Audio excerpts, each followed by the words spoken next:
वो दिन आ ही गया जब भव्य महल को सुनहरी झिलमिलाती झालरों, झरती सफेद फूलों और टिमटिमाते दीपकों से सजाया गया था, जो आकाश के तारों की तरह रोशन कर रहे थे।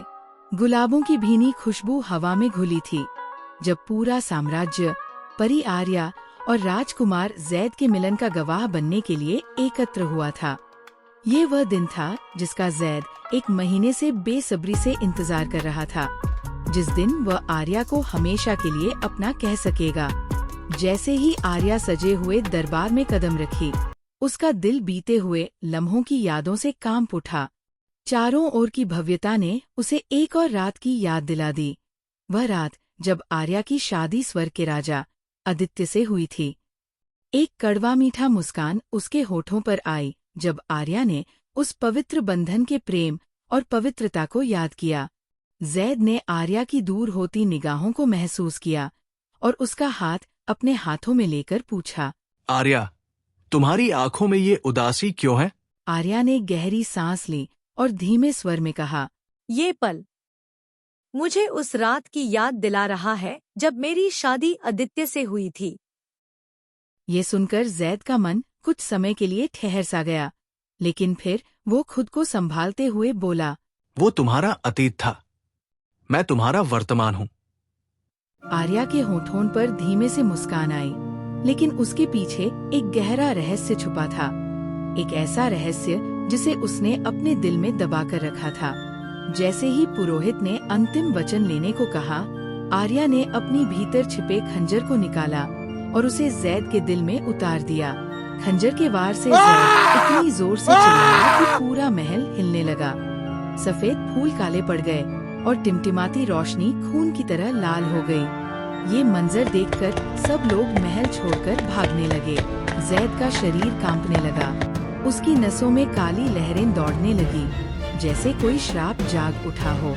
उसकी कोमल आंखें लाल हो गईं, उसकी त्वचा काली पड़ने लगी और देखते ही देखते वह अपने असली रूप में बदल गया।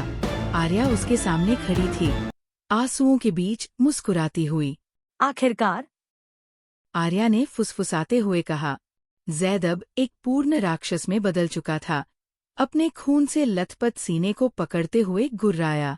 क्या यह तुम्हारे पति की हत्या का प्रतिशोध है?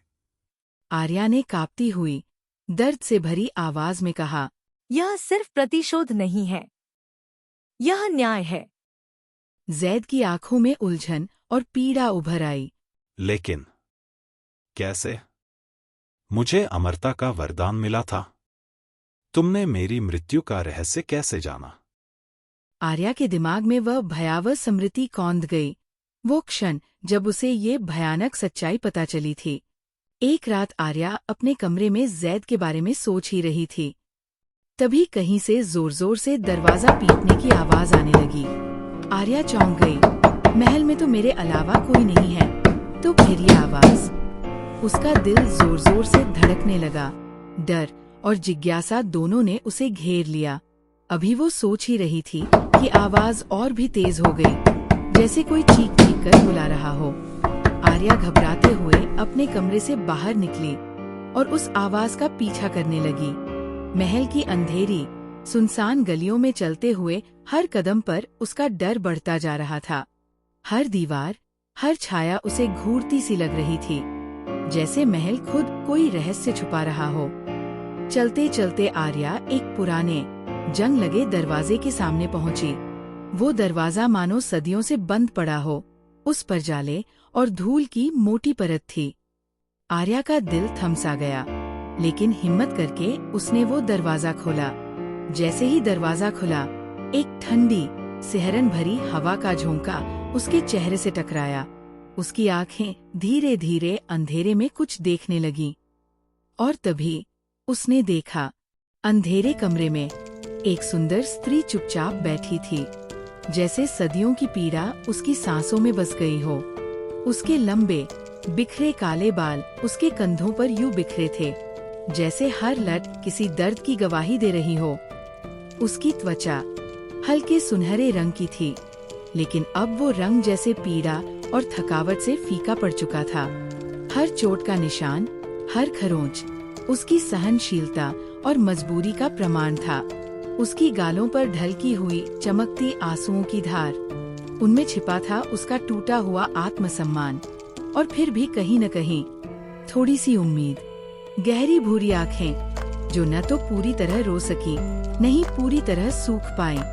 उसके हाथों में ढीली पड़ी जंजीरें, जैसे वक्त ने उसे बांध दिया हो और आजादी सिर्फ एक शब्द बनकर रह गई हो।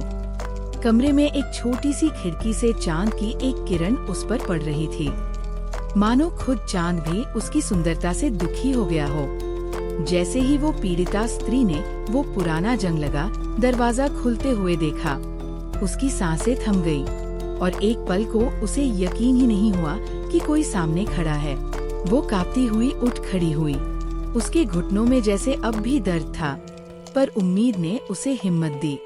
और फिर अचानक वो जोर जोर से रोने लगी। आर्या उसके पास जाकर उससे पूछा, तुम कौन हो और तुम्हारी इस हालत का जिम्मेदार कौन है? आप सभी का thank you who have watched till last. अगर आपको ये वीडियो पसंद आया हो तो इसे like and subscribe my channel, ताकि आपको और भी कहानियां मिल सके। इस वीडियो में आपको क्या अच्छा लगा? Comment down and share. Till then take care, bye.